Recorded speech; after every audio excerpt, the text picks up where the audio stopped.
Nation, we back. Let's get it.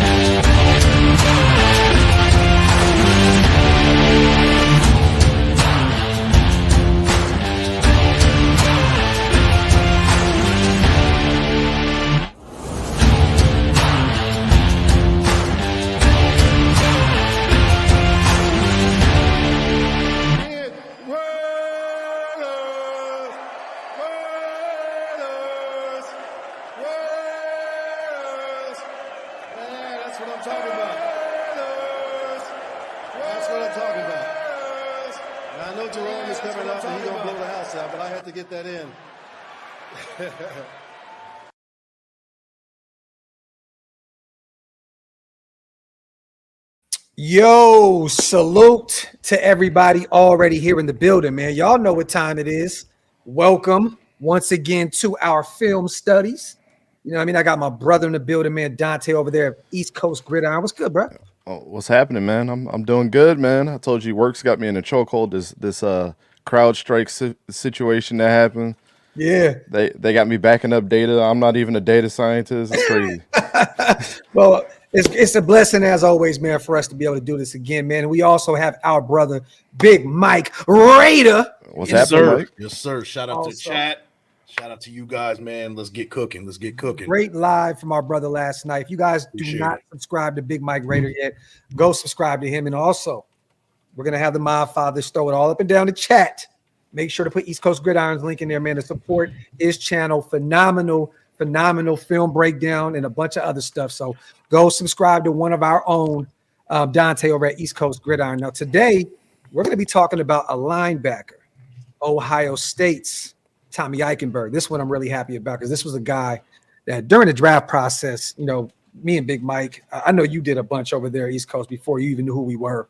But like that was somebody in every mock draft I felt like I picked as our linebacker, like every time. And a guy that, you know, I think a lot of people kind of look at as just a thumper, a guy that can play the run. I think a lot of people don't acknowledge that his coverage abilities. I'm not saying he's going to go out there and be a Fred Warner and, you know, but I think this guy is a sideline guy. And, you know, Trey talked about it in our interview and off screen about the way Tommy Eikenberg goes about his business. I've talked to a bunch of other players that are teammates with him on the Raiders, and they're really excited about this guy. Dante, what is your first thoughts on Tommy? I know you've done your homework on him already and done some film stuff. What is your take on Tommy Eikenberg? Tommy, man, I've liked him pretty much his whole college career. I really think he got overshadowed by, you know, a lot of that talent that was on the team.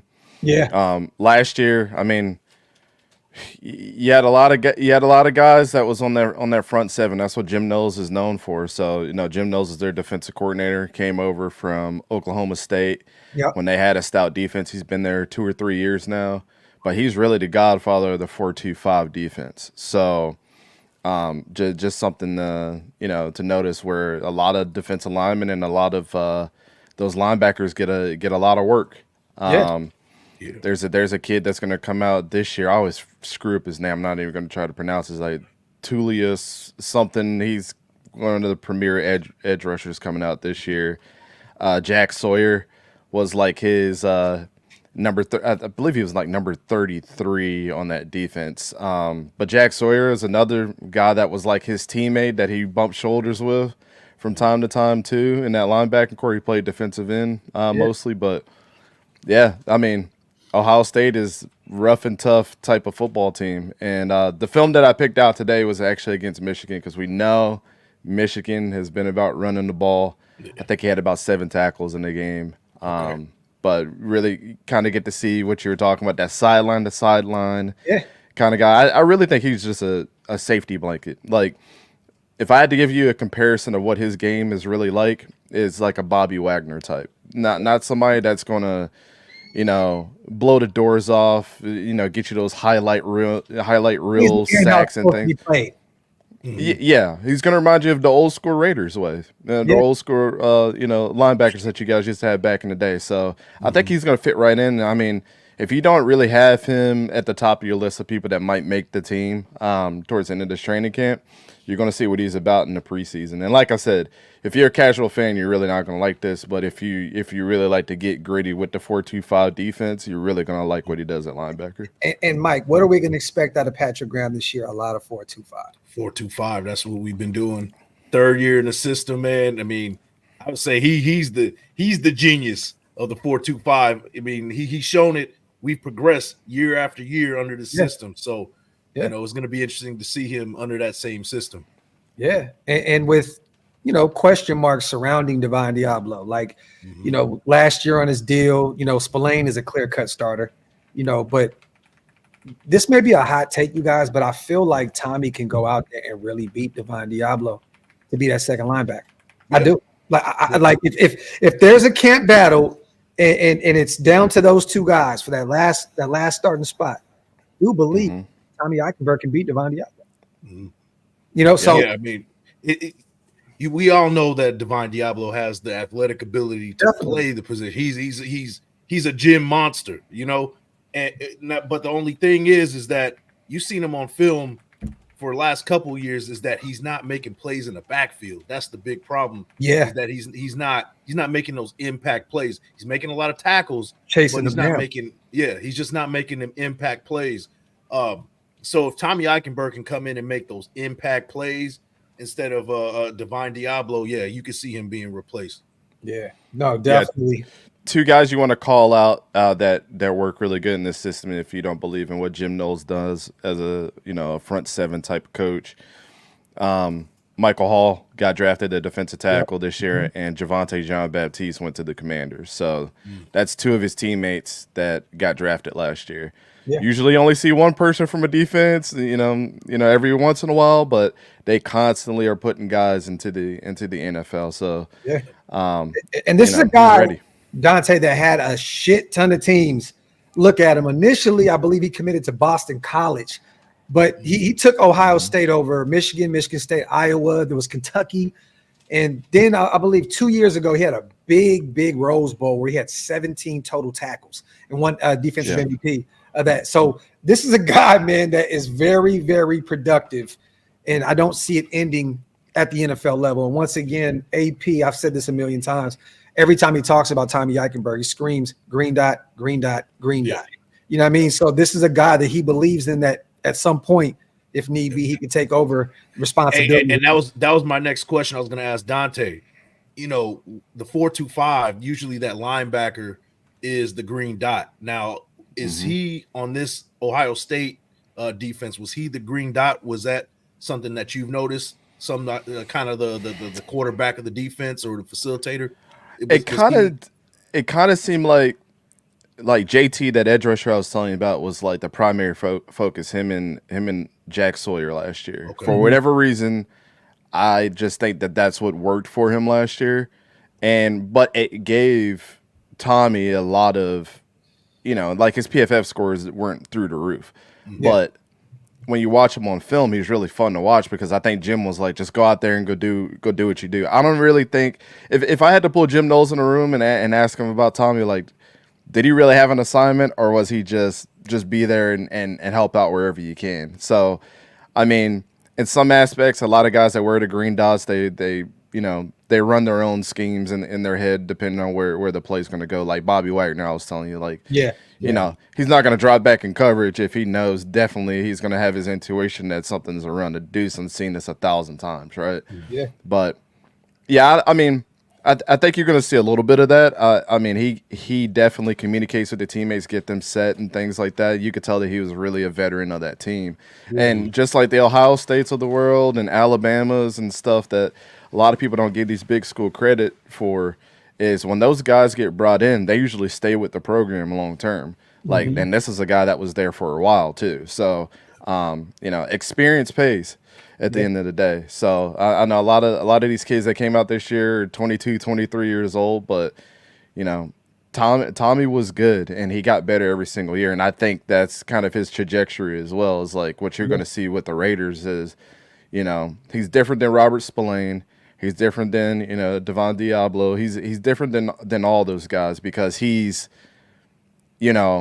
he's sideline to sideline, old school, wrap you up and bring you down type of linebacker. So if you like that, you're going to absolutely love this because it's going to remind you of the old school. But and that's what AP is trying to recreate right now. That old school. He seems like, I mean, Antonio Pierce. That's another person that he reminds me of as well. So, but you know, some fun on this one. Some fun on this one. I'll tell you, he gives me hints of one guy that I'm a huge fan of, and if you guys haven't watched him, I know everybody's Raiders fans here, but if you ever get a chance to pull up a Bills game when Matt Milano is healthy, he's excellent, and that's kind of what Tommy reminds me of. It's like, can he? And Matt Milano kind of had a slow start. He was a Boston College guy and kind of just crept up there, and Matt Milano is a dog, man. He's one of the better linebackers in the league now. Absolutely. He's one of my favorite players to watch when he's healthy. Yeah. Sawyer it's weird. He's number 33. He's an edge rusher for Ohio State, huh? Jack Sawyer? Yeah. Yeah, it's weird because I swear when I used to see him on the field, I'm like, he has a running back or like a linebacker. He just looks like a linebacker out there to defense. Yeah. It's just weird, bro, to see him out there lined up as an edge rusher at 33. And you know I'm a tough critic of players, man. You know, I call it like I said, but Tommy's always one that where he got drafted makes sense because he's a slow burner. You know, it's like that movie that you know is good, but you tell your friends. Yeah. This might be a slow burn type of movie, but if you stick with it, it's a great story. You know what I'm saying? So he's like that 3-hour movie that you really got to be patient and, had gotten a good night of sleep before you watched it. You know hey, Big Mike, you know who he reminds me of, bro? You're going to die off this shit, bro. He reminds me of, I don't know if East Coast watches wrestling. He reminds me of Dexter Loomis.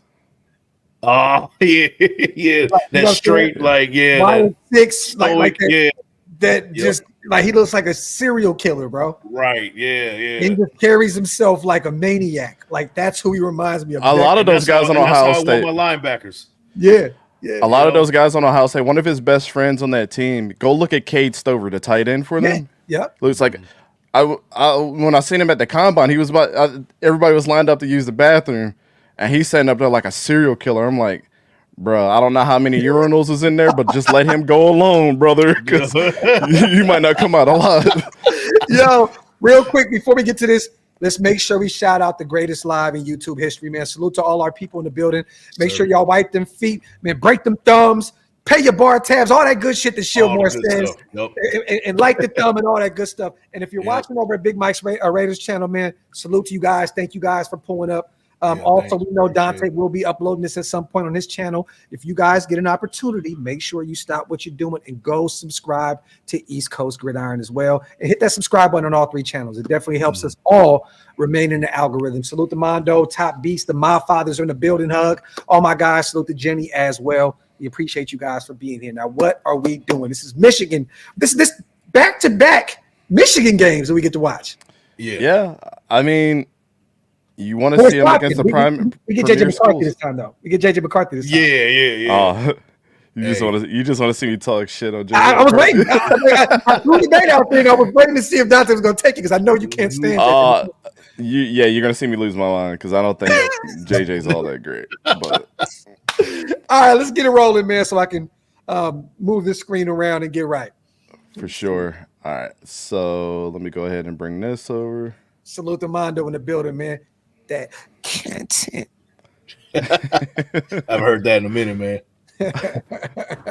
Yo, here we go. Hug got our brother East Coast Gridiron's YouTube channel right here, you guys. So make sure you guys do go subscribe. And Big Mike's is also in the chat somewhere. Make sure you go subscribe. I think Big Mike's, you know what I got to do? I got to put all of you guys' links inside my description. So every time I just copy and paste it, people know where to go. I'm going to do that after this show. Let me shoot. Give me the 2,500 before the season starts, man. Hey, let's get it. You definitely deserve that. Wait, Mike, you're not at 2,500 yet? Nah, man. Dude, y'all have so many people on y'all lives that I don't even look at your subscriber count. Versus mine, I'm almost at 4,000. I can barely get 10 people to come in and watch us. Hey, man, but you know what though, bro? You're going to continue to grow, and during the season, you're going to see it. You're going to see a difference. Watch. I'm telling you. I like talking to myself, so it don't matter. Come in or don't. I like football, so you gotta love talking to yourself. If you're gonna start from the beginning with this, man, like it's It's a grind for sure, bro. Oh, I know. I'm here for the grind. I'm not afraid. I know they will come in droves one day. Yeah. So I'll stay patient. But I know because I talk bad about JJ McCarthy. I had a lot of people unsubscribe because of that. I love it. For those who are just pulling up, you guys, we are breaking down Tommy Eichenberg's Ohio State film against their biggest rival, the Michigan Wolverines. And is this last year or is it 2022? Dante? It's 2023. So okay, this is Michigan's national championship year. Yep. Okay, so there we go. So let's get rolling, man. Let me see. All right. So you kind of already seen what Jim Knowles is about. Got them 3 linebackers. I mean, you're gonna treat these guys pretty much like middle linebackers all day. Mm-hmm. And I believe Tommy is right here in the middle. Mm-hmm. Weird ass formation that they got set up. I don't even know what to call that right now. Okay. Yep. So it's a pistol. So we got him in coverage right now. Mm-hmm. Yeah. I ain't gonna say nothing. I'm not gonna say anything. Hey, all the smoke, bro. Let's get it right. Hey, that shit was terrible. And Tommy instantly took over the middle of that football field. Like he did not. He's not afraid to drop in the coverage at all, bro. Like he was on that. Hey, I do like instigating real quick, man. I know it's the Raiders channel, but if there's any Vikings fans here for any reason, what's the problem with JJ McCarthy right here? Just real quick, just a quick. What's the problem right here that you gasped and you had a problem with? I just want to know. And I'm a quarterback guy, so this is extra hard for me to watch. Off your first play of the game, and you throwing it in the dirt. So I keep saying, you know what the hardest throw to make, Mike, for a quarterback? I always say this. Outside of these numbers, back shoulder throw, can you do it? Wait, hold on. This is the first snap? This is the first snap for JJ. And he had all the time in the world. Look at this. And Ohio State's that note, they have like world beater corners. Yeah. And he throws it in the dirt. Look at the pocket. Look how clean the pocket was. He had all day. Centuries. Tommy, he could even ran it right here. Tommy jumped on the slot receiver, right? It happened so quick. Mm-hmm. Yeah, It was like that outer receiver. Yeah. In that formation. Yeah. So I mean, if focusing back on Tom here, sorry, I get a little off track when I see number 9 in the back. It happened so fast. I thought he jumped on a running back. I was like, damn, I'm like, didn't you that quick? Yeah, I mean, Tommy picking up that play, and this is what I mean. I think Jim Knowles let him do what he wanted, because this was almost like you switched from zone coverage to picking up this man. So yeah, you must have believed something. This is one guy that I want you guys to keep an eye on. This tight end right here. Mm-hmm. What's his name? Cortland Loveland. Yeah, he's a monster. He's gonna be really good. Bro, he did not go through his progressions. He just literally looked to the left side and launched the ball. He didn't even allow the play to develop. Like, I mean, he's throwing it like he's a baseball player. Yeah. And this is a bad thing. I mean, Michael Penix Jr. will do this too from time to time. Mm-hmm. And it takes him a while to get set up. And he was a pitcher too. Russ would do the same thing. Mm-hmm. But for as much as people crown JJ's next coming, this is unacceptable. Appreciate you, brother. All right, what does Wasey say? Perfect. Get the F out of here. Look. That's what I'm saying. You see, you already saw his finger pointing. He already knew. Yep. That's what I'm saying. He definitely was like the green dot linebacker this team. Green dot. That's what we need, man. Yeah. Move this. All right, so is that the tight end on that inside right there? Inside of that formation, or is it 2 tight ends, or is it? Yeah, I think this is 12 personnel. Yeah. So. Okay, yeah. But they haven't lined up on the receiver. That's what I was saying. Is he lined up? Okay, it's a run, but yeah, you got 2 tight ends. So I think this is Colston Loveland, and I forget this kid's name. Oh, okay. So there, shoot. But number 44 is the guy I was telling you about, that JT Tuamalo guy. He's a monster too. So we do got Tommy picking up the tight end here. And look, he got in the middle of that play. I love play. Every play he's pity patting with his feet. He's like every play. I love that. And look, Just the communication right there, finger pointing. I mean, he knows. Like he's telling 22, watch out for your guy. Yeah, and that type of play, it was almost like schemed for him to kind of be out to be taken out of that play. Yeah, because you know they ran the completely away from him. You know, he was lined up on a man. It was definitely schemed that way. That was definitely not a fluke. You know, so yeah. That just goes to show you what type of guy you got to scheme for him. You know, as an offense. Look at the quickness, man. Look at the quickness with his feet, though. He's all over the place. Yeah, that's one thing that you even saw at Oklahoma State with Jim Knowles' defense. Like the linebackers are always moving. I mean, your job as a linebacker not only to, get to the running back. That's always your primary job. Now, if you could be a Ray Lewis and drop back in coverage, like that's great too. But if you see your premier middle linebacker moving all over the place, like like when they call out the mic, right? I think people misunderstand like what that actually does when people are like, that's the mic, 52 is the mic, or whoever, whatever number. Really is to set your protection as a quarterback. So you kind of depending on where that linebacker is or that middle linebacker is where your protection is going to come from, and that's what JJ or whatever quarterbacks in the backfield is going to communicate.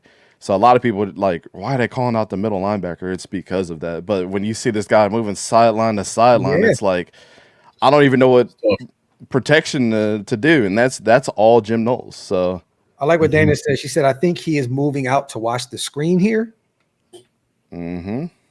That's one of our mods. That's the mod mother right there. But look at him. Yeah. Every play he's in on. Every play. Yeah. He's all over the place. And that was an interesting formation too, is with quads, empty quads on the left side. That was, and they were looking for that, kind of exploiting, kind of trying to get Eichenberg out of the play. Yeah. Another one of those moves to kind of isolate him and kind of get him out of the play to where he can't make one. So they're scheming for him. It seems like, at least off the jump right here. That's my observation for this one. No, you're right. I think you're right, Mike. It looks like they're trying to take him out of the play. Yeah. They're trying to get him his teammates to the wide side of the field too. That's why they switch sides. But like, I don't know. I don't know how much reins of the offense JJ really had. But if I'm seeing Tommy Eikenberg just free like that, why am I throwing a screen? And the ball gets snapped. He already knows where to go. You see, as the ball snapped, he's already going right. Yeah, he was already going right. Yeah. So just the instincts and knowing where they want to go, and having that ability to do so, that also says a lot about his IQ as well. So, and then also that was a 3rd and 5 play. Yeah. Oh, okay. So that's already a stop for Ohio State's defense. Right. There you go. Again, this is a rivalry game in Ann Arbor, so this is tough. This is and they held Dante. They held JJ to only 148 yards in the air and a touchdown. So like that was all. Like that was nasty work. I mean, he was efficient, 16 for 20, but 148 yards. Looks like a lot of dink and dunk here with JJ McCarthy. That's elite numbers for a top 10 pick right there. He had 160 yards and 0 touchdowns in the national championship, and people talk about, he got a ring. Yeah, your running back had like 400 yards rushing and like 5 touchdowns. Stop. Man, that's nasty work. Yeah, it's nasty. I wasn't a fan of JJ credit that dude McCarthy got either, man. So you're not saying anything I wasn't thinking. I'm glad you were there with me. Like, I see the talent, but like Graphk said, shit is nasty work. While having those numbers and then people are crowning you, it's just disrespectful. I know I talk about Bo Nix all the time, but like, look at his numbers versus JJ's and tell me how he leapfrogged this dude. Like, that's nasty work. Yeah. When did you do all that work and get shown less? That's crazy. That's a great play. Yeah. And Michigan is known Jack Sawyer and the boys. So that's like his best buddy right there. So that's 33. Jack and Tommy's 35. They're known for their run game. And Blake was held to like 88 yards. He had 2 tutties. He averaged 4 a clip on 22 carries. They kept Donovan Edwards kind of modest, 10 carries, 31 yards.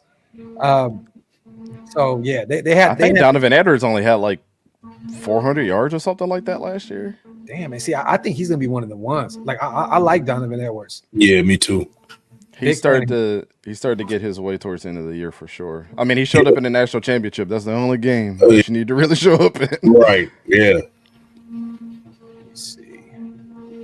Looking to see if I can find. I couldn't find. Did you have Tommy's stats with this game, Dante, or not? I think he had 7 total tackles. Okay. I don't know. I don't think he missed a tackle in this game. Gotcha. He usually averaged like a half a missed tackle, like, you know, per game, which is not bad for a linebacker. But I don't think he missed one against these guys. So you got Donovan Edwards getting the ball. Yeah. Like I said, you know, their front 7 played like a unit. Yeah. These corners just suck. If they had good corners. And they're running away from Eichenberg. They haven't gone his way at all.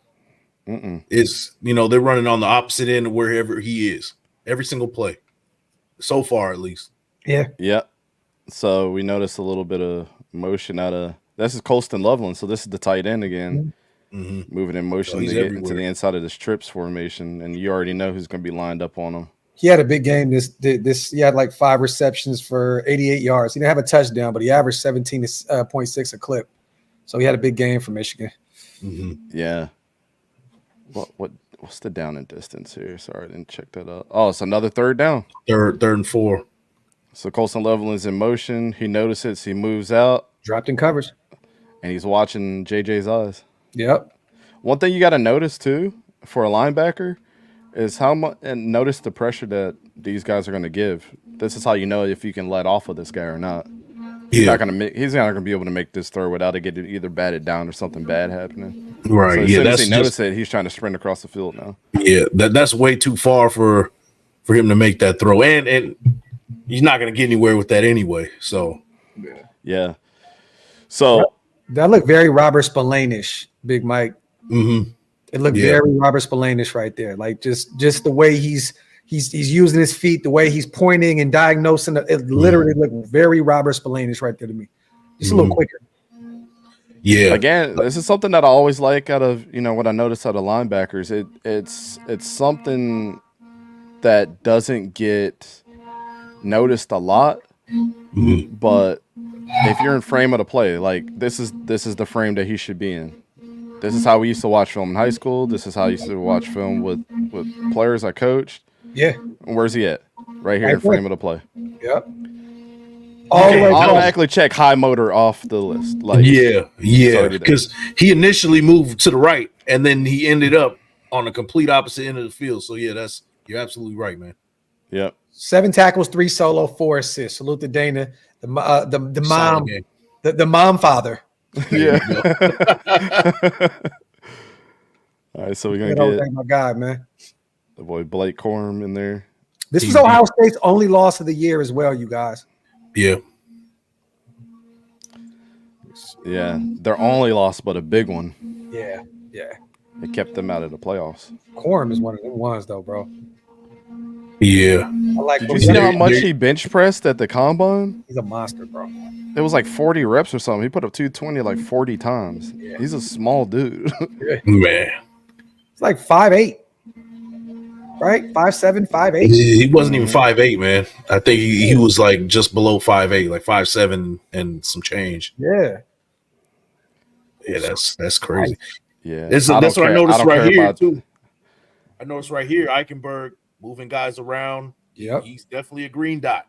That's what we're getting from him. You know, a guy that can facilitate, get guys in the right position, know what everybody's supposed to be doing. That's what you want. Yep.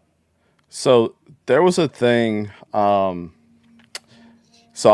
I watched like seminars from different coaches from time to time, and one thing that Nick Saban said that he always teaches his guys that he taught his guys at Alabama. He's not the coach anymore. Is when to react to a gap and when to magnet. That's like his words. So what he meant by like attacking the gap, like he could have attacked here and then would have gotten blocked, which you know always will show you that a linebacker needs to not be so hot-headed. He's just trying to get in there and make a play, which hurts his team. He followed the run. Yeah, or you could be a magnet. So navigating the blocks. Yeah. The best person that did this, and this is Wasted boy too, is Edgerrin Cooper. Edgerrin Cooper was the best magnet linebacker last year. Yep. But again, he's in frame of the play, and all you have to do is be a security blanket. I mean, Blake Corum can break tackles, left and right. Yeah. No, that was a great play. Uh-oh. Oh, they stopped him though. So we'll see what happens here from the other side. Obviously, Colston Loveland's in motion. He's been covering him all game. Tells 22 to get to that side. So I'm assuming they score right here. And that's why I said, uh-oh. Yeah. Because you said previously we were just talking about it previously, know when to attack, when to kind of be bullheadish, and know when to kind of just be that magnet. He chose the first option. Yep. He chose destruction, and it didn't work out for him. Yeah. I mean, look at that move that Blake made, though. I think he had the right idea, but just look how shifty Blake Corum is, bro. He thought he was gonna run right into him, and then Blake just right. Watch the play. Watch, like it looks like he's gonna run right into Blake, and he just got shifty on me. Yeah. So there's a lot of processing that goes on here. This is a tough play, right? Mm-hmm. So you're already following Colston Loveland right here in the B gap here. Mm-hmm. And you're like, right here for that split, whatever 10th of a second, you felt like that you're going to get Blake Corum. You're bigger than him. He's faster than you, but you got the advantage in the gap. Yep. What you got to notice is that combo. Yeah, combo blocked right here, and that this guy can peel off at any time. And then also, Colston Loveland could have just stopped in the gap. So he had more trouble that he had to get through than what was actually painted. But Colston Loveland kept going to the other side, so he totally missed. So he jumped off that combo block. The lineman he read that pretty good. And Michigan had 6 offensive linemen that got drafted. You can only start 5, but 6 got drafted. Yeah, that doesn't tell you anything. Yeah. That's one of the better O-lines in the country, for sure. So when you have 6 O-linemen get drafted, I would say so, Mike. One of them dudes didn't play all year. in a very deep lineman class. Yeah, that's true. Yeah, one of them guys didn't start the whole time. He still went to a team. So he scored right here. This is the one of those times where he scored in this game. Mm-hmm. Did they call it down short? Red zone. Yeah, I don't remember. I remember watching this game, but I don't remember this play. Ooh, and Tommy was all over it. And that time he showed patience. Yep. And that's a thing that you have to write down. Like if I was like literally just sitting here by myself writing this down, that would be a big underlying note for me. However you respond to adversity is a huge thing when you're watching film on a player. Like even any position. You can get beat, and a lot of people are going to have those things like very high on their list. Oh, he got beat by this player. But we got to notice the offensive line that he's playing, the caliber of team that they're playing. This is a national championship team, so, hindsight is 20/20 at the end of the day, but you still have to write that down. Mm-hmm. And then also the caliber of running back that he's playing too, that could have just stepped inside and got around him. So the fact that he stayed patient on this play is a huge plus. It's the self-coaching on the fly kind of deal, right? Like the previous play, he made kind of a mistake and he thought on the fly, all right, next time I got to be a little bit more patient, in a similar situation. I know they're going to run the ball, so let me be a little bit more patient when I hit the gap and not get blocked. And that's exactly what he did. He took a little hesitation step right there at first, assessed the play, what was going on, and hit that gap and made a tackle. So the guard fell on his ass. He kind of jumped over him a little bit. Yeah. It definitely broke down. I mean, this is definitely a big team effort here. I mean, just the way that the lineman peeled off, did that half step to the side there, had those guys peeled down. I mean, they're really just they know that they had to be a brick wall. This is basically what it is. But and Tommy is making this tackle, you guys, from the back. He's pulling Blake out of the end zone. Yeah, that's the best way, and that's another thing. The Graphk, that is an excellent point. Can your linebacker pull them back? Because how many times have we seen, even in the NFL, a guy that's running down the field and a guy's tackling him and pulling him sideways, and another guy hits him in the back, and he's in the end zone. It's like, why'd you even tackle him that way, bro? Yeah. Like, why are you not pulling him back? Yep. So he's already got that mentality as a linebacker. Like I said, he's not the craziest, like, most athletic Edgerrin Cooperish, but like to me, he was a top 5 linebacker in his class. Yeah, he's a throwback. He's a throwback type of linebacker that he's a thumper, not the greatest with coverage, but can thump and can move laterally if he has to. That's what you want in a middle linebacker. That fullback did everything right there. He cleaned that up. This was a nasty play by the fullback for sure. I don't think he wasn't expecting this. He was out of a rocket, bro. He just injected himself into Tommy Eichenberg. he almost left his feet. Like, I think he did, bro. Yeah. He speared his ass. Like, that's crazy. He launched forward. Bro, he ejected, bro. Like, he was like, nah, we getting in. Yeah, we scoring today. Yeah, man. I mean, shoot. That was straight frustration, my brothers. That was why we cannot get the ball in the end zone after being fourth or second and inches, third and inches. We got to figure out a way to get in the damn in the end zone.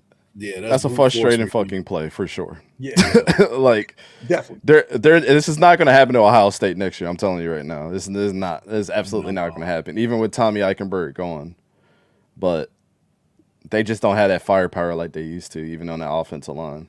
Yeah. Salute to all my people in the chat, you guys. Appreciate you guys as always. This tells you what a national championship team is like. Yeah. What did Marshawn Lynch say?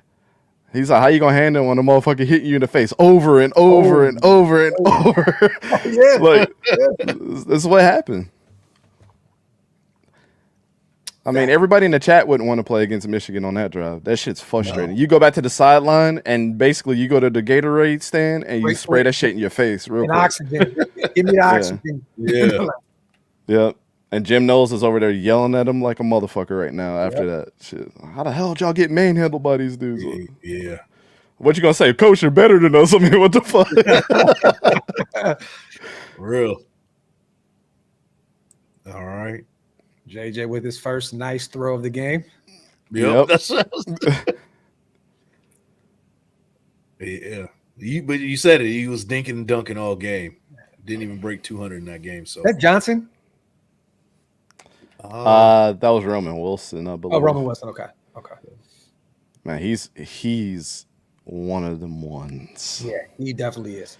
The Steelers and people look down on them, and I think they're going to have an okay year, but damn, Roman Wilson and George Pickens together, shit's not going to be fair.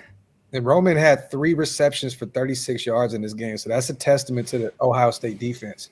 He had a touchdown though, but he only had 3 for 36. And then Cornelius Johnson had 4 for 33 with no tutties. Mm-hmm. Like, yeah, so they all together. Cornelius is on the Chargers, right? Is he? I believe Jim Harbaugh picked him up in the later rounds. Okay, he may have. Let me see. I'm gonna look that up. Yep, he's a Charger. That's what I thought. He went in the 7th round. That's when they got him and Brendan Rice back. It was a steal, man. Mm-hmm. Yeah. Harbaugh definitely brought some of his guys in. Yeah. I'm curious how Brendan's going to do. I'm conflicted on him. I'm rooting for him just because of the story, man. That whole draft process and flying to Dallas, had to bury his best friend, and he's sitting around. Brendan is an asshole, though. Like, hey, bro, he's Jerry Rice's son. But he's a dick.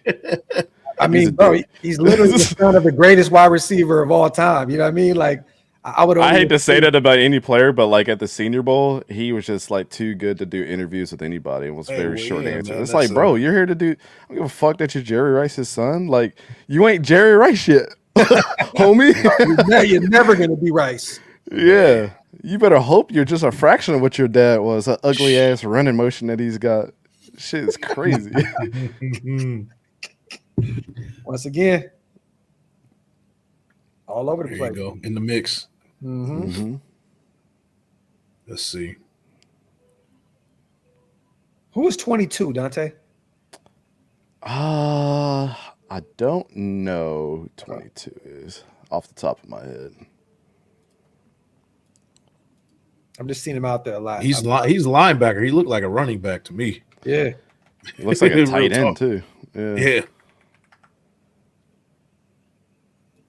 Yeah, man. I mean, that's about the best way you can play that. I mean, there's nothing really there. Yeah. Mm-hmm. Now this is the one that we can pinpoint here. Yeah. And there's some constructive criticism that needs to be put out there. Bit on the play action. Bid on it knew immediately, but it was too late. Yep. Yeah. But again, here's two-way communication here. I mean, The safety. that Or the 22. Okay, the linebacker. Okay, got you. I mean, you got single coverage out here, so you know that you're not going to have to go down anywhere. There's nobody going in the flats here, so what are you doing? I mean, here's the thing. Tommy is automatically going to play the flat. He's already down here. So if you see him veering down and you see Colston Loveland coming over, now mind you, Colston Loveland is absolutely a menace, but this is where you stick a hand on him or something, at least slow him down until the safety can come down and help you. You know what I'm saying? Yeah. So that's the difference between like great linebackers is like they'll at least stick your ass right across the middle. Yeah, and, make you feel it. Have help over top. Yeah. Because, I mean, this is honestly the guy that needs to give the tight end the most worry. But this is just – I don't know what it's always hard, too, to judge this because you don't know what the play call is. Maybe he was just supposed to come down and bump him across the middle. I mean, because Colston Loveland does do a lot of dig routes as well. Yeah. So he just went a little bit higher. So I'm reading his scouting report, and one of the things it says, this is on NFLDraftBuzz.com. It says zone coverage challenges, particularly as a hook defender, sometimes leaving areas open for receivers. Is this an example of that? Do you? That's I wouldn't really consider this. I would just consider that this was a miscommunication. Like this guy's name is Still Chambers, by the way. What a fucking name. Oh yeah. So no, he went in the draft this year. Yeah. I don't. Did he? Oh yeah, I thought he went in this draft. Yeah, where did Still Chambers go? Yeah, with the New England Patriots. Yep. Okay. Well, you got another draft partner here. But yeah, I mean, at this point in time, it's like, what are you guys talking about here? And what is the play? I would just like to know what the play call was. Like, if this is maybe a double stick and he really did get confused, because you could have that. Colston Loveland up here and you're double teaming him and you're sticking him across the middle. I mean, pause if necessary, but I mean, he was a UDFA. Okay, that makes sense. Detroit initially picked him up, put him on the practice squad, and then the Patriots put him on the active roster. Yeah. To me, it just looks like he bit on the run a little too hard, and he was in a bad position after that because he really sold the run on that one. Yeah, no, he definitely did. It was a good sell. Yeah, but why is like still staying horizontal if you're not going to do anything on this? You know what I'm saying? Like if honestly, look at the play too. You got two corners here, a defensive end, Tommy, and Still Chambers at linebacker, right? He comes down off the flat or, out the nickel. These two guys are matched up at the top. That's fine. Tommy bites on it. That's fine in case, he could have faked it and then threw it in the flat. You never know. Yeah, you're right. But it's this one of those things where this is where my intuition goes with Jim Knowles is like, he just let Tommy do what he does. I don't really think he had an assignment. He's talking to him here. I just would like to know what this means too. Like he's doing a lot of pointing. Is he saying, Jack's gonna come off the edge? You got to be able to grab that tight end. I'm gonna make sure that I'm covering up the middle because I just realized that Tommy has a brace on his arm too. Yeah, he has one of them. He has one of them Ray Lewis joints from his last year of the season when he had that. The tricep. It looked like an elbow. Looked like it can be an elbow. Yo, what up, bro? What's going on? What's going on? I've come here to correct you all. There you go.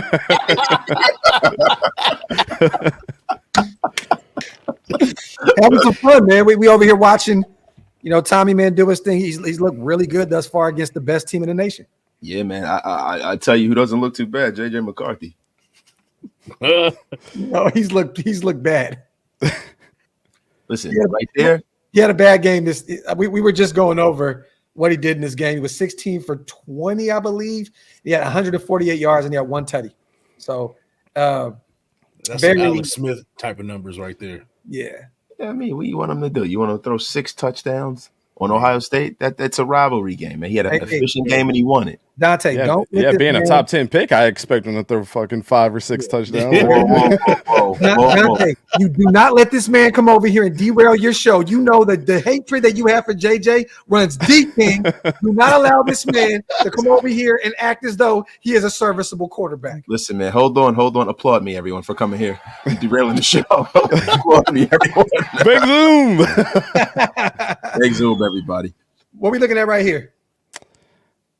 All right, so you got this like weird ass choice wheel route from the right there, the wide receiver. People call that shit all kinds of crazy different shit, but we're just gonna call it the crazy wheel route. Damn, that looked like some backyard football route right there, boy. Yeah, Roman is cold, bro. That's some freestyle right there. Yeah, but he kind of tripped up there too. He did, but still, for him to even be able to get back into the play after that. Like, I think he still had his defender beat, bro. It was Renfro China route vibes there. Right, yeah. Yeah. And that's still Chambers again, huh? On the outside. Mm-hmm. Oh, boy. There we go. I mean, JJ could have took 2 checkdowns here. 2 that possibly could have got him a first down. Yep, right there at the 45. But, here's my frustration with this whole thing. You are staring Roman down the whole time. Look at the stripes on his helmet. The whole time. You saw him tripping. You still throw that shit. This dude is not going to be good, man. I don't see it. They're saying Sam Darnold's already the starter out there. He should be. I mean, they're going to protect the young rook. You know what I mean? I happen to like JJ McCarthy. I like Bo Nix too. I think these guys, if they get in the right situation, can really cook, man. I just think when it comes to quarterbacks, are you big? Are you strong? Do you process well? Can you throw the ball hard? Check. Now you have the offensive mind to develop that. You pulled up a little late. The first snap of the game was ugly with JJ, man. It like literally. Yeah, bro, that's not the sum total of his ability in his whole career in college. I'm just saying, you never want to see a quarterback throw a ball in the dirt the first play of the game. Listen, we've seen that a lot here. With Derek Carr. Yeah. Well, here's the thing with this play that drives me crazy. You're up 7-3, and it's 1st and 10. Check it down, bro. There's no. You got 2 wide open receivers, and you stare him down the whole time. Yeah. And you still like. If this would have been an interception, of course the JJ sexuals would come out of everywhere and defend this shit. But like, this is obviously a horrible decision on a 1st down. There's nothing to lose, JJ. You guys are up. Listen, and you just seen your teammate trip. To be honest with you, that was a horrible decision, but I liken it to that shirt choice that you made today. Same horrible decision all the way around. Bang Zoom, everybody. Sorry. Try liven it up there. Hey, let our dog get his Al Borland on, man. Leave him alone. Man. I could have wore a Justin Herbert jersey and pissed you off, but I decided to keep that in the Yo, East Coast tenure with Raider Nation would be at a nice little end right there. Yep. Yeah, be your last show, man. Nah, but I look. Let me ask you this: if that receiver doesn't fall, is this a different scenario right here? The thing is with that pass, honestly, Graphk, I think Roman Wilson had 48 catches last year, and I purposely went back and watched how many times that he readjusted to JJ's terrible ass throws. It was about 14 of those 48 catches. I think that are actually tallied. Broken down. So, yeah, because it's like, it's ridiculous. Like you try to argue with people about this, and it's like, that is ridiculous that Roman Wilson even had to like come back on a short arm throw or throw his body out somewhere to catch something. Yeah. That's all Roman Wilson. Like, you get no credit for that shit, in my opinion. But like, if it was remotely in the stratosphere of where Roman was, even when he tripped, and he would have came down there with that reception, all of us would be like, "Damn, Roman Wilson is that guy." Because I believe he probably could have. Like, Ohio State corners suck balls, like, you know. But he couldn't even put in the stratosphere. Hey man, and you're talking to 3 Raider fans we know so well. We know burnt toast when we see it, man. God, Way too common. Yeah, just damn, man. Damon Arnett, man, where are you? Shout out to the GOAT. The GOAT with the Remy colored braids. All right, what we got right here? Just navigating the blocks, being a magnet, man. That's all you can be. I love the analogy. I love that the magnet analogy. Like he's just bouncing. He mentioned you wasted about your guy Edgerrin Cooper being like a magnet as well, following the play. I can't take credit for that. That's all Nick Saban terminology. He's like you're either attacking you're attacking the gap, or you're a magnet on the defensive line. Yeah, just trying to figure out where the play is. You know. Well, I'm sorry, I didn't mean to. I just had a question. So Ohio State, why are they playing so much single high? That's just how they do there, man. Especially with all the dink and dunking, because like JJ he was not testing his defense at all. I'll tell you what though, that single high safety shit's gonna work this year with Caleb Downs. That was one of the best transfer portal pickups. If y'all ain't I would say if y'all could watch Ohio State game next year, watch who Caleb Downs is. I think he's gonna be number 2 this year. He's a great safety. They could have used him in this game. Man. 1 year too late, good sir. Man. Yeah, I didn't realize that was a great assessment right there. Wasted a lot of single high and for what? Well, because they run the ball a ton. Yeah. I mean, that's just really what it is. This is the same team that ran the ball, what was it, like 30 straight times against Penn State? Yeah. JJ only threw the ball 8 times that game. Yeah. So, I mean, they didn't have to though. They were getting physically dominated up front. You know what I mean? Yeah. When you have a game like this is more of a robber. Now, look, Penn State is not what they once were, right? But with Ohio State and Michigan, that's the game that you red circle every year. It's always a competitive game, no matter what. I'm just a little concerned with the fact that, and I'll be honest with you, Dante, that JJ McCarthy didn't, push the ball downfield a little more. He has the better skill position players. You know what I mean? And I've seen a couple of these throws where he kind of missed these throws. Yeah. He has I agree. He has guys, out deep, single coverage. You should be able to complete that pass. That would make those NFL throws. And now he goes from Cornelius Johnson and Roman Wilson to JJ and Jordan Addison. And I'm giving JJ his flowers. Like, some of the throws that he makes are fucking amazing.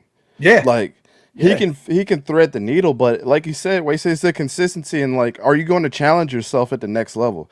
Because this was definitely the game to me that could have put him in Heisman conversation, even with the stats that he had up to this point, because they had 2 bad corners. You're going to play Penn State, who had 2 horrible corners as well. And why couldn't you have done this against both of those teams when you had a wounded animal on the outside and 2 really good weapons? It's because they got that running game is so good. So why not just hand the ball off? Like, and Jim Harbaugh was going at the time too. I think this is a game that he was suspended towards the end of the year, and I don't think he was there for this game. It was Sherrone Moore. And Sherrone Moore's an offensive lineman and tight end guy, so he's going to run the ball the whole time. Yeah, I mean, that's pretty much what you're going to see from Jim Harbaugh. Jim Harbaugh operates under the prism of, football always being football. Like he for as innovative as people claim that he is, really is not that.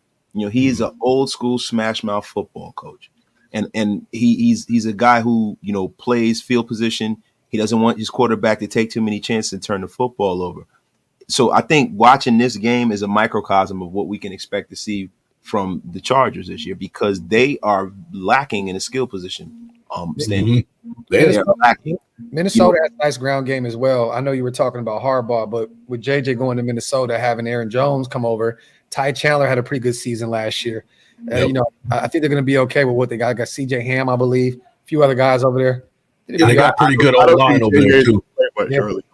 I don't think he's going to play much early on. I think no, I don't either. Sam Darnold's going to be the guy. Sam Darnold's going to be the crash test dummy. Yeah. And Sam Darnold, like in his last few starts, even with the Panthers, has been pretty damn good. Like, if anybody can make a career resurgence, it's probably him. To be, in my honest opinion, I think he's gone through his lumps and bumps, and I haven't been a Sam Darnold guy, and I got to give him his flowers. Like, he looks, I mean, he reminds me of Alex Smith. Like, you're gonna be able just to get the job done, just push the ball downfield. That's all we need you to do. That's how I see Sam Darnold to be, and if he can do that, Vikings fans are going to lose their fucking mind because it's just going to be like watching Kirk Cousins again. Oh, he's not mobile enough to do anything. They're going to want JJ to come in and get his, get ripped apart. Hey, S-Dot, thank you for the $5 donation, but more importantly, thank you for covering Wasted Talent's face. Like that means a lot to me, man. For us not to have to, deal with this nonsense and tomfoolery. So salute to you, S-Dot. He said, thank you, GridIron. I did not see it with JJ in the film either at all. Watching him is like watching Jason Campbell dink and dunk. What the fuck? Bang, zoom. Now, but the thing is, that's not, but it's funny because I think that realistically, the top 20 throws I've ever seen, JJ may have 2 of them. Like, I swear, bro, like you said, thread the needle. What was that one play that everybody goes back to? Me and Stu were like in awe. We were breaking down some of his tape. We were in Indiana at his house. And dog, there was a throw he made. I've never seen such window. It was a tight window, and JJ got that football right. I remember that, the one where I told you to go fuck yourself. Yeah, fuck yourself. Yeah. I remember that one. I think I think it was against Penn State, I believe. But I know there was another one where he threw on the wheel route to Donovan Edwards. I think it was at Eastern Carolina. It was like the first game of the season, and he threw that shit. I was like, God damn, JJ, all right. You might be able to turn the tide. Was it a tutty? Yeah, it was a touchdown pass. That was the one I'm talking about. It was insane. Yeah, it was like a 60-yard throw, and I mean, he was every bit of 50 yards of that when he threw it. Yeah, man. It was crazy. So that's the thing I'm struggling. I know we're breaking our time, Eikenberg, but the thing I'm struggling with is that to me, he's like probably, besides Caleb Williams, the most physically talented quarterback that came out. Like, just from a physical standpoint, right? Now, the guy who, when it comes to nuance and throwing guys open and just arm talent, is Michael Penix Jr. That's the guy, right? It just as a whole athlete, it's Caleb Williams. But this guy fits the bill for me. Like, if I had to pick him or Bo Nix, it would be him 100%. And I said that coming out. I think JJ is going to be okay, man. He just needs the right offensive mind to kind of cultivate that talent. I would challenge you to go back and watch 2022 film when that Oregon offensive line wasn't all that great, and Bo Nix was incredible that year. Like, running the ball. He didn't run it a lot last year because they got better. But 2022, I think you would change your tune a little bit on his athleticism. I've been watching Bo Nix Auburn. Since he was at Auburn. I have a lot. I like Bo Nix. I'm just saying, this guy, as far as his arm talent, this guy has it in spades. He just got to get a little more consistent. I think, Sanjit said something that was very, very telling, and I keep repeating it. It's really about getting some of these talented guys in the room with bright offensive minds. And Kevin O'Connell's going to do that. He's going to do that. Yeah, that's true. He's going to do that. I'm telling you now, like, if anybody can unlock that that talent you're talking about, it's going to be Kevin O'Connell. Yeah. Somebody said I'm a Bo Nix agent. No. But I mean, we got Sincere McCormick's agent right up here. But I literally was the only person that I know, and my guys can tell you, when he went to Oregon, I was like, that dude's going to be a Heisman contender. And everybody looked at me like I had fucking 5 heads. Like, our audience was like, you're an idiot. And then he was in the Heisman last year. Yeah. And 4,500 yards and tying the completion percentage record. Like, I just don't like when, I guess with me, when it comes to players, this is any player, anybody, breaking records and things like that and putting the numbers that they put up, and people give excuses on why other people are better. Like, that's like you going to your job and you're outperforming everybody, and a guy that may be a little bit more talented than you gets the promotion and you don't. You know what I'm saying? It'll piss you off. You know what I'm saying? So I'm not the spokesperson for Bo Nix, but like I saw it on film. I think he's a great quarterback, and I know how old he is, but like, shit, he's consistently good to me. And hasn't been a person that's like, go watch this, and I'm like, well, Troy Franklin had a 10% drop rate. I'll be honest with you. I hope he fails miserably. Bo Nix is going to be a goddamn bumsicle. Hey, forget both bums. Let's get back to the GOAT, Tommy Eichenberg. That's right. We got 30 minutes left because Dante got some work to do, so I want to make sure we try to break down as much Tommy as possible. Wasted, motherfucker. He got tripped up right there. Just trying to get over and cross the offensive line. Yep. Oh yeah. I caught up in the traffic. That's one of the ones where you hit your fist in the dirt right there because you know you probably could have made a play. Let's see. Definitely got tripped up a little bit. Mm-hmm. I thought he was initially holding on to his knee, but I think he was pulling his pads back up. Oh. He probably would have gotten there, or at least been on that, been in on the display. Dropping in coverage. Mm-hmm. Okay. In frame of the play. Yeah. He's always moving, man. Decent coverage too. I mean, no one to disengage. Look, he's watching JJ. Yep. You ain't throwing this. Yeah. You're definitely not throwing that crossbody. So followed him the entire way. Once again, sideline to sideline, linebacker. Little thing I noticed there, closing speed isn't what I'd like to see. I was thinking that too, but I thought maybe he kind of like pulled up a little bit because of the sideline. Like he could take a little bit crisper of an angle as well. Yeah. I was kind of thinking that too. But I think if you watch the rest of the reps that before you came on, wasted like that closing speed is there. I think Mike was on to something in terms of him already being kind of on the way out of bounds. Like, bro, Tommy actually kind of shocked me with the speed that he game speed. Yeah, you know who he kind of reminds me of too is Jack Campbell from last year. Oh, and that was one of our favorite guys. Jack Campbell, bro, you sure? Yeah, Jack Campbell. Huh? Jack Campbell is different, but I'm just saying, bro, as an athlete, bro, that dude. But you can see, like, if he had like Jack Campbell's speed and things like that he would be even more of a monster than he actually is right now. But like, he has that skill set. You know what I'm saying? That's why he reminds me of Jack. Like, they're just old school type of linebackers are not going to stop.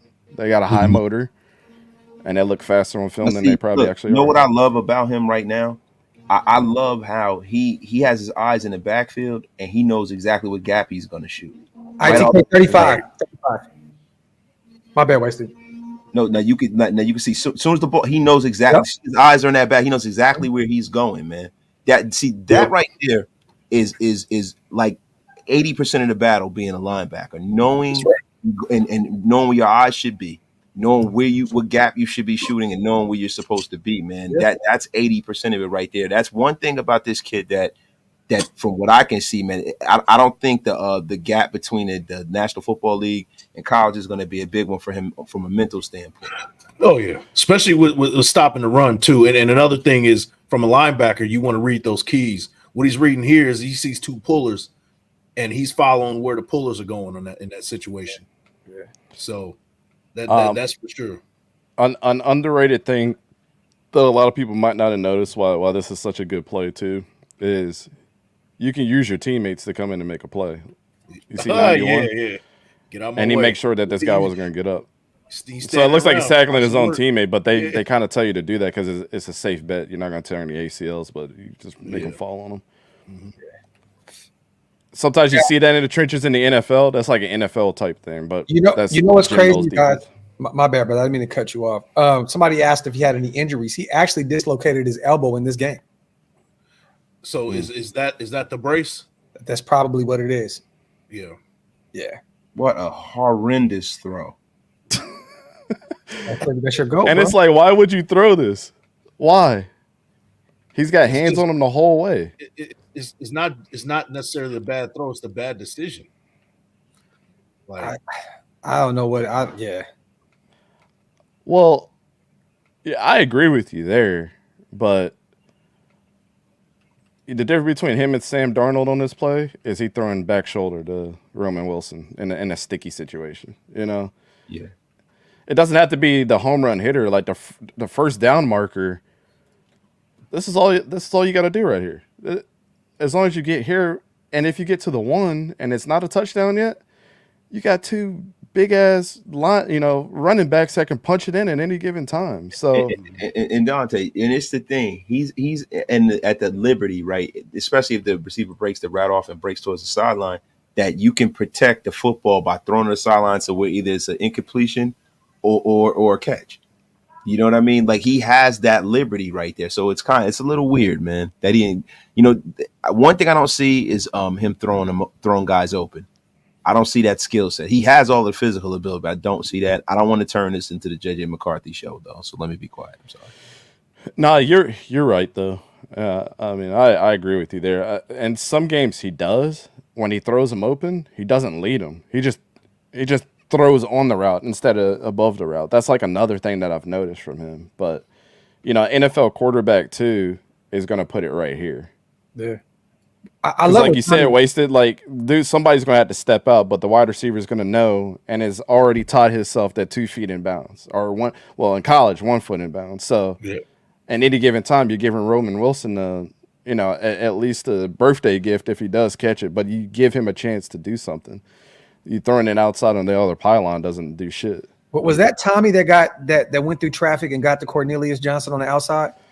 Like I'm looking, I'm seeing where that's Tommy. Right? He's right there in the middle. Yeah, so he's the one that ended up covering Cornelius. Or was it? Oh no, that was Corum. No. Yeah, it was Blake Corum. Oh, yeah, it was Corum. Or it was Edwards. It was a running back. Yeah.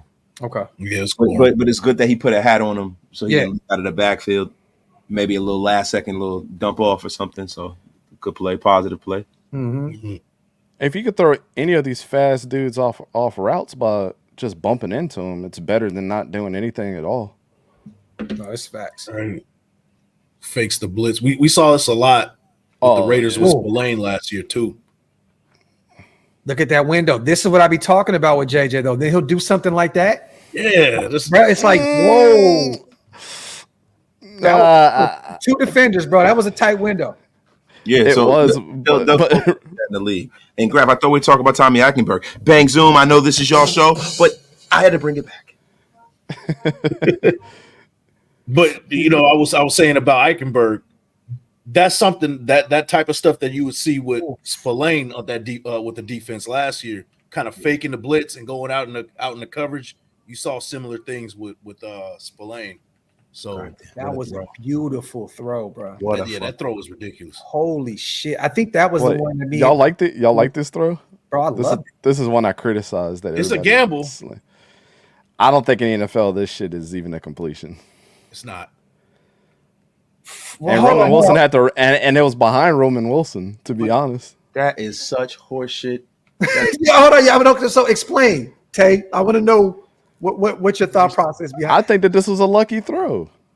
People are gonna hate me saying that, but like when I'm evaluating players at the next level, this is calculated throw. I mean, he made the right throw.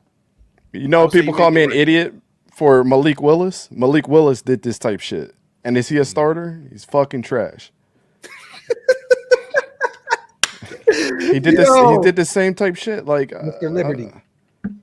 I mean, it looks pretty because he's splitting 2 defenders, but you can't tell me if Minka Fitzpatrick or somebody's on Roman Wilson right now, and he had to reach back like this.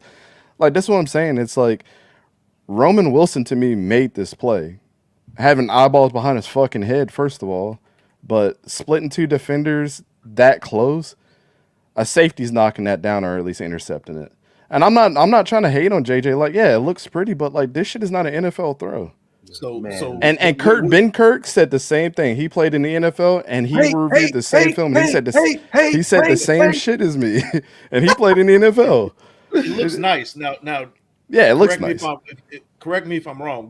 Would you want the ball in between the back of the end zone between the A and the N? Because that's where I would have went with it. But I don't play quarterback. But I would have it like right there where the A and the N in the back of the end zone. Well, yeah, I mean, safety was nowhere around. The perfect spot is right here. Anywhere that's leading him to the end zone, and Roman shouldn't have to look back for this. Yeah. And then the only reason why I said between the A and the N is because you got that the guy right there where he's on the 1 yard line and the I and the G. Now, if you throw it to the A, I don't know his breakaway speed. Can he come and make that play? I don't want to get my wide receiver lit either. You know, that's why I said maybe between the A and the N in the back of the end zone. I'm looking at like this is a trust thing. Like I think he knows what kind of receiver he has, and he knows he's going to make the play. I mean, don't get me wrong, we can nitpick this to death. Yes, he could have went in the end zone and led him, but I thought that was a phenomenal play. I did too, Graphk. This is the first time I've agreed with you in 2 days, man. Yo, hold on. How does that make sense? That's the first time I've agreed with you in like 2 days, man. We gotta turn this. We gotta turn this shit back around, Graphk. I thought it was a beautiful play, but either way, Tommy Eichenberg was watching the Michigan offense score a touchdown. Yeah. So. Yeah, I mean, at the end of the day, it worked, you know. Yeah. But I'm just calculating in my mind if these are two NFL safeties. I get it. That's who he's going to play against. I kind of have to judge him on that level. It's bad safeties. They're what? No, for real. What if they're bad safeties? We've had some bad safeties here. Any pro safety is better than 2 Ohio State safeties. Damn. Calling it like it is. I got this is hate. Man, this is crazy, man. I love it. Dante, talk that shit, Dante. Talk. I don't know, man. I'm not wrong about quarterbacks often. that's my feather in my cap. Maybe other players, but rarely ever quarterbacks. Let's get a few more reps in with Tommy. I know you got about 15 minutes before you got to get out of here. You know what? I want to go get a cup of coffee, damn it. I'm into this, man. I know I am too. I love it. Bro, this is like my new high now when we do these shows, bro. It's crazy. And look at Tommy. He's once still again, trying to get all over the place. Let's see. Hold on. Where did 7 come from? Okay, there he goes. It's Donovan Edwards. Motion out. No, I was talking about that corner. Like he was, because he's the one that came in and made that play. He was all over the place. Yeah. Bro, I wanted to see the whole. Okay, there we go, right there. Oh yeah, they had JJ Cook from day one right there. Now this is a great throw. Oh, hold on, he made it? Yes, this shit right here is textbook. Yeah, you practice that a lot in college. That rollout, you know, with your receiver, like an improv type of deal. That shit was fucking excellent. Bro, it was so beautiful. I didn't even know that they came down with it. I thought it was incomplete. That's crazy. Wow, that's a hell of a throw. That's better than the last one. Like, this shit is incredible.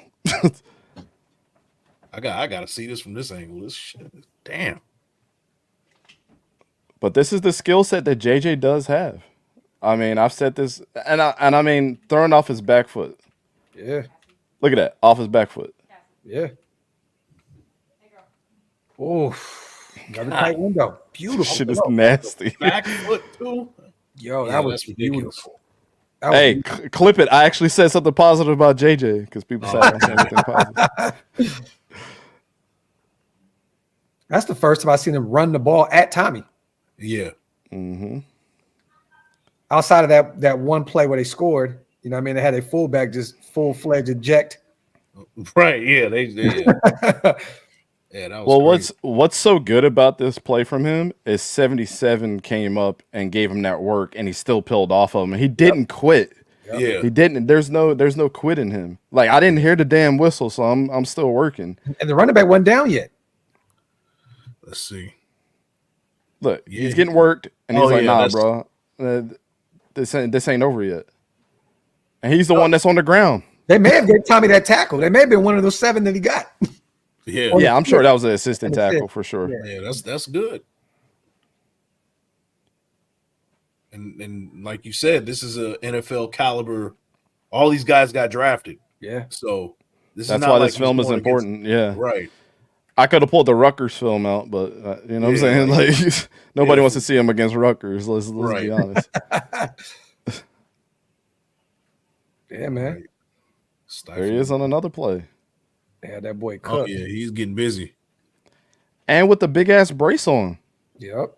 A dislocated elbow, you guys. 7 tackles with a dislocated elbow. And still, look at that. Look at that. All over the place. That was all him right there. Yep.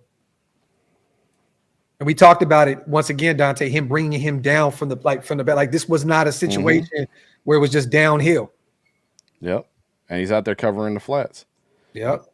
You know, and like I said, I like PFF for some of the shit that they have, but game grades are totally off. Like he had a fucking 48 grade in this game. How? Yeah. This is outrageous. Yeah. This is very Spillane-ish to me. Yeah. You know what I mean? Like very similar. The toughness is there, just like Spillane. You know, we saw Spillane play with a broken hand, that big old cast. Yep. He's playing over here with a dislocated elbow. And there you have it. Production didn't drop at all, you know, so it's those two plays right there where PFF gave him those low grade, Dante. It's the one where the corner, I believe it was the corner that didn't get his hands on him. Remember, we didn't know if it was really Tommy's problem at that point. Remember that last play where like did he give up on that play or was it the corner? That right there was nasty. Mm-hmm. Yeah, and this is one of those ones too, to be honest, like where PFF gets it wrong. Okay, how highly are you rating somebody like Colston Loveland because he's a fucking dog? Yeah. How highly are you rating Tommy Eichenberg? Okay, he came in, and how are you reading this play? He's playing in zone coverage. The guy runs in, a flat route, catches it, and Tommy's there on the play. Yeah. With the hurt elbow. But I think that played a part in that, Dante, because you try to wrap up with that one arm that's not dislocated. You see that? Absolutely, yeah. Oh yeah, he's feeling tender. Of course, you're gonna go on with your. Yeah. So that's what I'm saying. Like if you're gonna grade this play a bad play on his end, yeah, he missed the tackle. He tried to one-hand tackle. And in that situation as a receiver, you do a 50-50 situation. Am I going left or am I going right when I catch this ball? Yeah, he, and Eikenberg had to make a decision. He went the wrong way. He made the wrong choice. Big deal. Like it happens to everybody. Yeah. So, I would honestly say Tommy won this for the rest of his teammates. If Colston Loveland was open in the field right now, do you think that he would have ran for more yardage here? Absolutely, because those guys wouldn't have zoned in. He slowed them down. So if I'm like a PFF guy, am I rating this a 48 or am I rating this maybe like a 68? I'm taking in account that like he played zone coverage, he got a hand on the guy, and he also has a hurt elbow. So you had to handicap him there. That's what I'm saying. That's the only reason I'm gonna give him the benefit of the doubt, though. But we know we go by exactly. You get your hand on him, you're supposed to come down with him. You're supposed to bring him down. Like, right. Yeah, but so I understand. This guy has a bad wing. A lot of people wouldn't even be on the field. This is a gutsy ass play right here. Gutsy as hell. And he got back up, and look, he's running back to the play. Yeah. Most linebackers would be like, man, fuck that play. My teammates already tackled him. And you can see the elbow, like he's being real. He's gingerly with that thing. He's just kind of like he's holding it like this, and his other arm is. That's a pain that a lot of people have never experienced before. Right. He has one of his extremities hanging off. Yeah. Yep. And again, and he lands on it too. Colston Loveland is not a pushover fucking tight end either. Yeah. So it's like you got to account for all that stuff. To me, if I'm looking, I'm giving him the benefit of the doubt, and I'm giving him a 68 grade on this play. If I had to do it, I think he won more of this rep than he actually lost. Yeah, was it a big gain? Of course, but could it have been bigger? Could it have gotten more yards? Could things have gotten worse? Absolutely, it could. Pause. Thank you, Graphk. I'm trying not to clown a ride because when he said could it have been bigger, that's what she said. That is what she said, sir. DeMarcus said that Dante is the Michael Phelps of the Pause Olympics. He is. Absolutely. He is, man. He owns that shit. There we go. He got like 23 medals hanging over. Gold medals. Hey, somebody put together a Michael Phelps Dante with all the medals would actually be hilarious, bro. That would be hilarious. And look at that. Yeah. I ain't even gonna say the young man's name because I already got paused enough today. We're just gonna call him Alex. You can look up number 10's last name. It's pause-worthy. All right, well, we're gonna take the pause out of it. What is his last name, Dante? Orgy. Yeah. He's not even lying. I told you, ladies and gentlemen, good night. It's pause-worthy. Yo, now, is somebody like myself whose last name is RG, I feel for that man. I understand his frustrations. Orgy? Yeah. Oh, I never made the connection. Thanks. Yeah.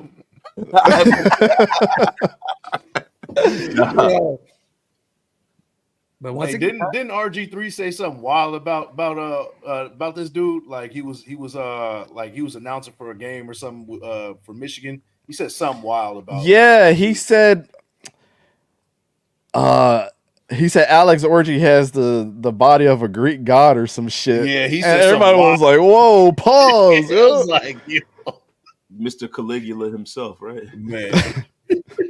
RG. My dad calls them dirty braids. That shit is hilarious. Oh, Yeah, man. Yeah, and he got them Omar from the Wire braids. Yeah. Nah. I told my dad, I said, "That's nasty work. As a white man, you can't say this out in the streets, right?" Oh my God, bro! I know you went to an HBCU. You was a punter in North Carolina Central, but that does not give you the pass. no Your pass, Omar no. coming. Your Omar coming. Yeah, I know you from B-More, man. Oh yeah, that was a big thing, man. Oh, damn, my lips are dry. I can't whistle right now. Yo, that's hilarious. We used to eat the wings with the mumbo sauce, bro. Yeah, Take all the way down to B-More. That's why I got to go out there, bro. I've never had them. Hey, y'all come out to the Ravens game. I'll show y'all the spots. Never. We need Dante's dad on the show. Yeah, Dante gonna have us robbed. We're gonna start clapping pigeons. Yo, you remember all that pause shit y'all was talking about? And it's the real life Omar right here. Oh shit! Oh shit! He be clapping pigeons and shit. Let everybody know. Northerners is here. Yo, that's hilarious. Look, Tommy in on another play. Yeah. Yo, He's Tommy, there, Tommy. The one thing that I see from him, man, athleticism aside, man, is that his football brain is impeccable. Right. like that play right there. He didn't have to. Play. He didn't have to come in and make that tackle, but he did. Play. Got his hips around. Yep. But that's like a play that reminds me of Jack Campbell, because Jack Campbell would do shit like this. Mm-hmm. Man, that was my favorite linebacker in that draft, man. Same. Yeah. When I seen Detroit take him in the first round, a lot of people were tweaking. I was more like, wow, they took Gibbs in the first round. I'm like, what the hell is going on? I gave them a A+ grade in that draft, and people thought I was crazy, bro. And then when they got Brian Branch, I said, "Oh my God, they're gonna be nasty." Mm-hmm. People actually tried to tell me that Ivan Pace was better than Jack Campbell. I said, "Stop." What? Stop. I love Ivan Pace, but Jack Campbell was the one. Stop your lies. Like, No, Jack Campbell, I swear to God, people were saying that shit. They tried to prove me wrong too. bro. Listen, Jack Some Vikings fans.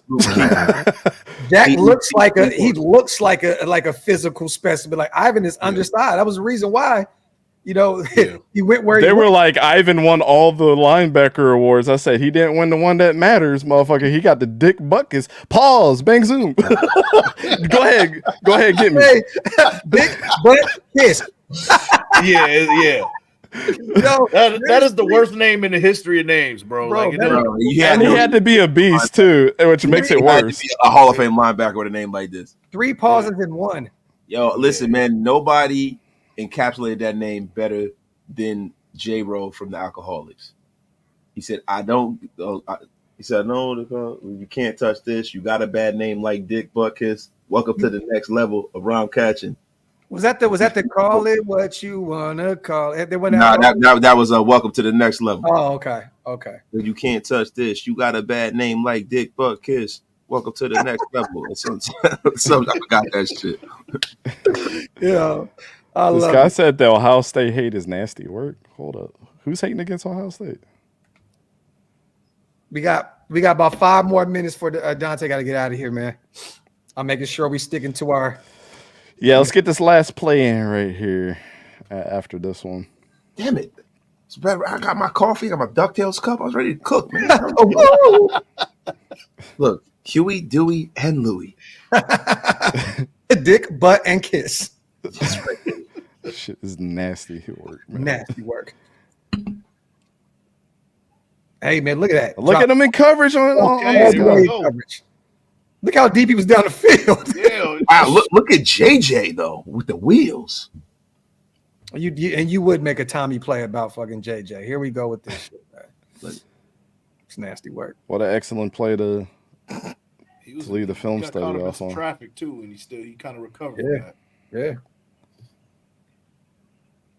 His ass dove. Yeah. Well, there it is, ladies and gentlemen. That's a little bit of Tommy Eichenberg and what you're going to get from him this year. And once again, you guys, they 30-24. This was Ohio State's only loss of the season, but it did prevent them from getting into the playoffs. Michigan ends up going to win the national title. He had seven tackles, I believe, total, 4 solo, 3 assists, I believe, with a dislocated elbow. So I love it. It's funny, man. I mean, look, Eichenberg is a guy that, you know, when we took him, I knew right then and there, bro. I was like, this is the Raiders continuing in their trend of getting mid-round guys that are going to be impactful starters. I fully expect for him to be a guy for years to come to be, you know, leading our linebacker role.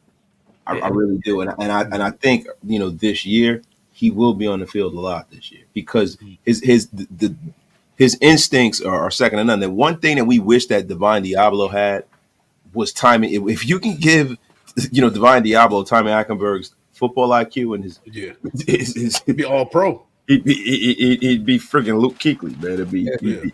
Yeah. I'm watching Spill very close this year because if he doesn't get that contract extension with 1 year left on his deal, I think it's clear cut what they already have planned for Tommy Eichenberg. Because once again, Mike, we talked about it, right? Green dot, green dot, green dot, green dot. AP kept saying that about Tommy Eichenberg. Yep. So they have big plans for him in the near future. You saw his communication there too. I mean, that pointing is not for no reason. You know, I would like to know what that signal is. Everybody has different signals, but obviously we can't hear what he's saying on film too. He's not just pointing; he's saying something as well. And salute to Dante for being diabolical because we made sure that Wasted got some nice coffee in him, man. He's all hyped now and he's got to go to sleep. You love it, man. Diabolical. Wasted, have a good time tonight, staying up and not being able to go to sleep, you bastard. I love it. I love it. Stay in those Gotham. Listen, man. I am a stone's throw away from 50 years old. I can always go to sleep. No.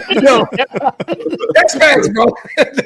That was a haymaker right there. I'm not gonna hold you. I can drink a whole pot and pass out. So, that's a fact. You're right. Once again, you guys, salute to everybody still here in the building. We would hate to leave with 300 plus people in the building, man. But thank you guys so much for watching Tommy Eichenberg's film with us.